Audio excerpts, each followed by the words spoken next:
வணக்கம். இது நிஜக்கண். ஈரான் அதிபர் இப்ராஹிம் ரைசி ஹெலிகாப்டர் விபத்தில் மரணமடைந்துள்ளதாக அந்நாட்டு அரசு தரப்பு தகவல் தெரிவித்துள்ளன. நேற்று நடந்த ஹெலிகாப்டர் விபத்தில் யாரும் பிழைக்கவில்லை என்று ஈரான் அரசு தரப்பு தகவல் தெரிவித்துள்ளன. இஸ்ரேல் போருக்கிடையே திடீரென ஈரான் அதிபர் இப்ராஹிம் ரைசி பயணித்த ஹெலிகாப்டர் நேற்று விபத்துக்குள்ளானது.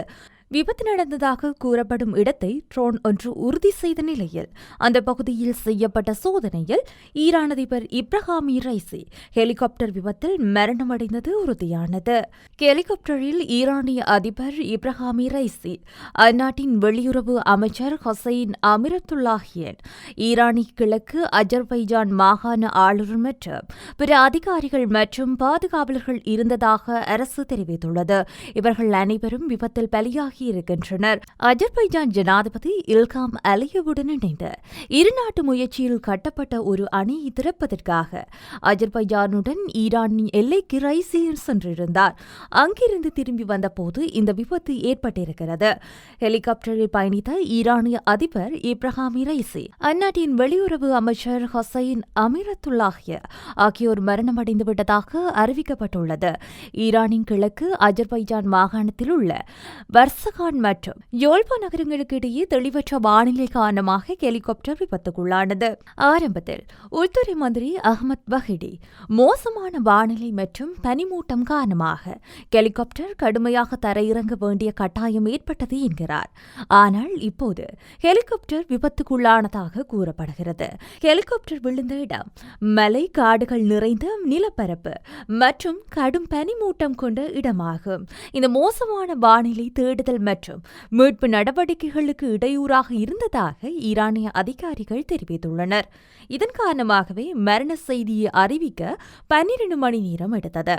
மோசமான வானிலை மற்றும் கடும் பனிப்பொழிவு காரணமாக மீட்பு பணியில் தாமதம் ஏற்பட்டிருக்கிறது. உடலை மீட்கும் மீட்பு பணியினர் அங்கே செல்ல முடியாத சூழல் உள்ளது. அப்படியே சென்றாலும் பெரிய அளவில் உடல் பாகங்கள் கிடைக்காது என்று கூறப்படுகிறது. ஹெலிகாப்டர் விழுந்து வெடித்து சிதறியதாக கூறப்படும் துருக்கியின் ஆளில்லா விமானம் ஒன்றுதான் கண்டுபிடித்தது. கடந்த 1960 டிசம்பர் 14 அங்குள்ள மசாத்தின் நோகன் மாவட்டத்தில் ஒரு மதகுரு குடும்பத்தில் பிறந்தவர்தான் இந்த இப்ராஹிம் ரைசி. பள்ளி படிப்பை முடித்த இவர் தொடர்ந்தும் சட்டப்படிப்பை முடித்தார்.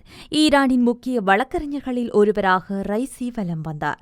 தொடர்ந்தும் நீதிபதியாக பணியாற்றிய அவர் கடந்த 2019 ஈரான் நாட்டின் தலைமை நீதிபதியாக நியமிக்கப்பட்டார். தற்போது அந்த நாட்டின் அதிபராக பதவி வகித்து வருகிறார். இஸ்ரேல் போருக்கிடையே திடீரென ஈரான் அதிபர் இப்ராஹிம் ரைசி பயணித்த ஹெலிகாப்டர் நேற்று விபத்துக்குள்ளானது. கடந்த சில வாரங்களாக ஈரான் இஸ்ரேல் மாறி மாறி தாக்குதல்களை நடத்தி வருகிறது. அதிலும் இஸ்ரேல் மீது ஈரான் பல சர்ப்ரைஸ் தாக்குதல்களை நடத்தி வருகிறது. இந்த நிலையில்தான் இந்த விபத்தும் நடந்துள்ளது. ஈரான் அதிபர் இப்ராஹிம் ரைசி ஹெலிகாப்டர் விபத்தில் பலியான நிலையில் இஸ்ரேல் நாட்டு உளவு அமைப்பான மொசாத் ட்ரெண்டாகி வருகிறது. இஸ்ரேல் ஈரான் இடையிலான கடுமையான மோதல் நிலவி வருகிறது. இஸ்ரேலிய படைகள் கடந்த சில மாதங்களுக்கு முன் சிரிய தலைநகர் டமாஸ்கஸ் மற்றும் சிரிய வடக்கு நகரமான அலஸ்போவில் உள்ள விமான நிலையங்கள் மீது ஏவுகணை தாக்குதலை நடத்தியது. சிரியா மீது நடத்தப்பட்ட இந்த அட்டாக் தான் ஈரான் இஸ்ரேல் மோதலுக்கு முக்கிய காரணம். அங்குள்ள ஓடுபாதைகளை சேதப்படுத்தியதாகவும் 2 குடியிருப்புகள் அருகே ராக்கெட் தாக்குதல் நடத்தியதாகவும் கூறியது. அதோடு நிற்காமல் கடந்த ஏப்ரல் 1 சிரியாவில் இருக்கும் ஈரான் தூதரகம் மீது இஸ்ரேல் தாக்குதல் நடத்தியது. இங்குதான் மோதல் உச்சம் பெற்றது. சிரியாவில் ஹிஸ்புல்லா படையினர் உள்ளனர். இவர்கள் ஈரான் ஆதரவு போராளிகள். இவர்கள்தான் பாலஸ்தீனத்தின் ஹமாஸ் படைகளுக்கு உதவி செய்வதாக கூறப்பட்டது. இவர்களின் ஆதரவின் பேரிலே ஹமாஸ் படைகள் இயங்கி வருகிறது. இந்த நிலையில்தான் சிரியாவில் உள்ள ஈரான் தூதரகம் மீது இஸ்ரேல் தாக்குதல் நடத்தியுள்ளது. அங்கே இஸ்ரேல் தாக்குதல் நடந்தபோது ஈரான் ராணுவ அதிகாரிகளின் கூட்டம் நடந்து கொண்டிருந்தது. ஈரானிய ராணுவ தளபதிகள் டமாஸ்கஸில் உள்ள ஈரானிய தூதரக வளாகத்திற்கு உயர்மட்ட கூட்டத்தை கூட்டுவது பாதுகாப்பானது என்று நினைத்து அங்கே கூட்டம் நடத்தி கொண்டிருந்தனர். சர்வதேச விதிமுறைகளின்படி தூதரகங்களை தாக்கக்கூடாது. இதனால் அங்கே ஈரான் ராணுவ அதிகாரிகளின் கூட்டம் நடந்தது. ஆனால் அதை மீறி இங்கே இஸ்ரேல் தாக்குதல் நடத்தியது. ஆனால் சர்வதேச UN விதிகளை மீறி தூதரக வளாகத்தின் மீது வான்வெளி தாக்குதலில் இஸ்ரேல் ஈடுபட்டது. இதில் 7 ஈரானிய அதிகாரிகள் கொல்லப்பட்டனர். ஈரானின் உயர்மட்ட ராணுவ அதிகாரிகளில் ஒருவரான பிரிகேடியர் ஜெனரல் முகமது ரெசா ஜாகேதி கொல்லப்பட்டார். இவர் புரட்சிகர காவல் படையின் மூத்த தளபதி ஆவார். இந்த தாக்குதலில் தான் கடந்த 2 மாதங்களுக்கு முன் ஈரான் பதிலடி கொடுத்தது. இஸ்ரேலில் உள்ள ஈரான் ஏவுகணை தாக்குதல் நடத்தியது. இந்த நிலையில்தான் இதற்கு இஸ்ரேல் பதில் தாக்குதல் நடத்த தற்போது இஸ்ரேல் ஈரானிடையே பயங்கரமான போர் மூண்டது. இத்தனை நாள் 2 நாடுகளுக்கு இடையே புகைச்சல் இருந்து வந்த நிலையில் தற்போது இஸ்ரேல் மீது ஈரான் ஏவுகணை தாக்குதல் நடத்தியுள்ளது. இந்த போருக்கு இடையில்தான் ஈரான் அதிபர் இப்ராஹிம் ரைசி ஹெலிகாப்டர் விபத்தில் பலியாகியிருக்கிறார். இந்த நிலையில் இஸ்ரேல் நாட்டு உளவு அமைப்பான மொசாத் ட்ரெண்ட் ஆகி வருகிறது. இது இஸ்ரேல் வேலையாக இருக்கும் என்று விவாதம் எழுந்துள்ளது. ஈரான் அதிபர் இப்ராஹிம் ரைசி ஹெலிகாப்டர் விபத்தில் மரணமடைந்துள்ளதாக அந்நாட்டு அரசு தரப்பு தகவல் தெரிவித்துள்ளன. இஸ்ரேல் போருக்கிடையிலேயே திடீரென ஈரான் அதிபர் இப்ராஹிம் ரைசி பயணித்த ஹெலிகாப்டர் நேற்று விபத்துக்குள்ளானது. இந்த விபத்து நடந்ததாக கூறும் இடத்தை ட்ரோன் ஒன்று உறுதி செய்த நிலையில் அந்த பகுதியில் செய்யப்பட்ட சோதனையில் ஈரான் அதிபர் இப்ராஹிம் ரைசி ஹெலிகாப்டர் விபத்தில் மரணமடைந்தது உறுதியானது. ஹெலிகாப்டரில் ஈரான் அதிபர் இப்ராஹிம் ரைசி, அந்நாட்டின் வெளியுறவு அமைச்சர் மற்றும் ஈரானின் கிழக்கு அஜர்பைஜான் மாகாண ஆளுநர் மற்றும் பிற அதிகாரிகள் மற்றும் பாதுகாவலர்கள் இருந்ததாகவும் அரசு தெரிவித்துள்ளது. இவர்கள் எல்லோரும் விபத்தில் பலியாகியிருக்கின்றனர். இதேவேளை ஈரான் ஜனாதிபதி இப்ராஹிம் ரைசி உள்ளிட்டவர்கள் பயணித்த ஹெலிகாப்டர் விபத்துக்குள்ளான இடத்தை மீட்புக் குழுவினர் கண்டுபிடித்துள்ளதாக அந்நாட்டின் அரசு தொலைக்காட்சி செய்தி வெளியிட்டுள்ளதாக சர்வதேச ஊடகங்கள் தெரிவிக்கின்றன. ஈரானின் ரெட் கிரசன்ட் சொசைட்டியின் தலைவர் கூறுகையில் நிலைமை நல்லதாக இல்லை என்று அரசு தொலைக்காட்சிக்கு தெரிவித்துள்ளார். அவசர தரையிறக்கம் நடந்ததாக கருதப்படும் இடத்திலிருந்து அவர்கள் சுமார் 2 கிலோமீட்டர் தொலைவில் இருப்பதாக அவர் கூறியுள்ளார்.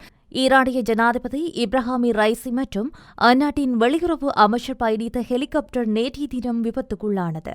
கடுமையான பனிமூட்டத்தால் மலைப்பகுதியில் கடக்கும் போது இந்த விபத்து இடம்பெற்றுள்ளது. அசர்பைஜான் மற்றும் ஈரானிய எல்லையில் அமைக்கப்பட்டிருந்த பாலத்தின் திறப்பு விழாவிற்காக ஈரானிய ஜனாதிபதி உள்ளிட்டவர்கள் சென்று மீண்டும் திரும்பும் வேளையில் இந்த ஹெலிகாப்டர் விபத்து இடம்பெற்றுள்ளதாக வெளிநாட்டு செய்திகள் தெரிவிக்கின்றன. ஜூன் 2021 ஜனாதிபதியாக தெரிவு செய்யப்பட்ட இப்ராஹிம் ரைசி ஊழலுக்கும் ஈரானிய பொருளாதார பிரச்சினைகளுக்கும் எதிராக போராடும் சிறந்த நபராக தன்னை பிரதிநிதித்துவப்படுத்தி வந்துள்ளார். மட்டுமின்றி ஜனாதிபதியாக தெரிவாகும் முன்னர் ஈரானின் பல்வேறு முக்கிய பொறுப்புகளில் இருந்திருக்கின்றார். 1980 காலகட்டத்தில் ஆயிரக்கணக்கானோர் கொல்லப்பட காரணமான அமைப்பில் முக்கிய பொறுப்பில் ரைசி இருந்துள்ளதாக கூறப்படுகின்றது. ஆனால் அப்படியான ஒரு பொறுப்பில் தாம் இடம்பெறவில்லை என ரைசி மறுத்துள்ளார். தற்போது அவரது நிலை குறித்து உறுதியான தகவல் ஏதும் வெளியாகாத நிலையில் ஒரு ஜனாதிபதி பதவி துறந்தால் அல்லது பதவியில் இருக்கையில் இறந்தால் ஈரானியின் அரசியல் அமைப்பு என்ன சொல்கிறது என்பது குறித்து விவாதிக்கப்படுகின்றது. இஸ்லாமிய குடியரசின் அரசியலமைப்பு பிரிவு 131 படி ஒரு ஜனாதிபதி பதவியில் இருக்கும்போது இறந்தால் நாட்டின் அனைத்து விடயங்களிலும் இறுதி முடிவை கொண்ட உச்ச தலைவரின் உறுதிப்பாட்டுடன் முதல் துணை ஜனாதிபதி பதவியேற்பார். அத்துடன் முதல் துணை ஜனாதிபதி பாராளுமன்ற சபாநாயகர் மற்றும் நீதித்துறை தலைவர் ஆகியோரை கொண்ட ஒரு கவுன்சில் அதிகபட்சமாக 50 நாட்களுக்கு புதிய ஜனாதிபதியான தேர்தலை நடத்த வேண்டும். கடந்த 2021 ரைசி ஜனாதிபதியாக தெரிவாகியுள்ளதால் அடுத்த 2025 தான் புதிய ஜனாதிபதிக்கான தேர்தல் முன்னெடுக்கப்படும். தற்போது ரைசி பயணித்துள்ள ஹெலிகாப்டர் மோசமான வானிலை காரணமாக தரையிறக்கப்பட்டதாக கூறப்பட்டாலும் அவர் பயணித்த ஹெலிகாப்டர் ஈரானிய மலைப்பகுதியில் விபத்தில் சிக்கியிருக்கலாம் என்று நம்பப்படுகின்றது. மோசமான வானிலை காரணமாக சம்பவ பகுதிக்கு செல்வதில் மீட்பு மற்றும் அவசர உதவிக்குழுவினர் போராடி வருவதாக தகவல் வெளியாகியுள்ளது. மேலும் ஜனாதிபதி ரைசி மற்றும் அவருடன் பயணித்த வெளிவகார அமைச்சர் ஆகியோரின் நிலை கவலைக்கிடமாக இருக்க வாய்ப்புள்ளதாக அதிகாரிகள் தரப்பில் கூறப்படுகின்றது. இந்த நிலையில் ஈரான் ஜனாதிபதி ரைசி பயணித்த ஹெலிகாப்டரில் ஏற்பட்ட விபத்தை வரவேற்கும் விதமாக அமெரிக்க குடியரசுக் கட்சியின் முக்கிய நாடாளுமன்ற உறுப்பினர் ட்ரெக் ஸ்காட் பரபரப்பான கருத்தை ஒன்றை சமூக வலைதளத்தில் பதிவிட்டுள்ளார். அதில் ரைசி யாராலும் நேசிக்கப்படவில்லை அல்லது மதிக்கப்படவில்லை. அவர் இறந்தால் யாரும் வருத்தப்பட மாட்டார்கள். அவர் மறைந்தால் கொலைகார சர்வாதிகாரிகளிடமிருந்து தங்கள் நாட்டை மீட்டெடுக்க ஈரானிய மக்களுக்கு வாய்ப்பு கிடைக்கும் என்று நான் நம்புகிறேன் என்று குறிப்பிட்டுள்ளார். ஸ்காட்டாவின் கருத்து, மத்திய கிழக்கில் உள்ள பல அமெரிக்க கூட்டாளிகள் உட்பட ரைசியின் பாதுகாப்பு குறித்து கவலை தெரிவிக்கும் ஏராளமான வெளிநாட்டு அதிகாரிகள் மற்றும் நாடுகளின் கருத்துக்களுக்கு முற்றிலும் மாறுபட்டவையாகவே இருக்கின்றன. நன்றி.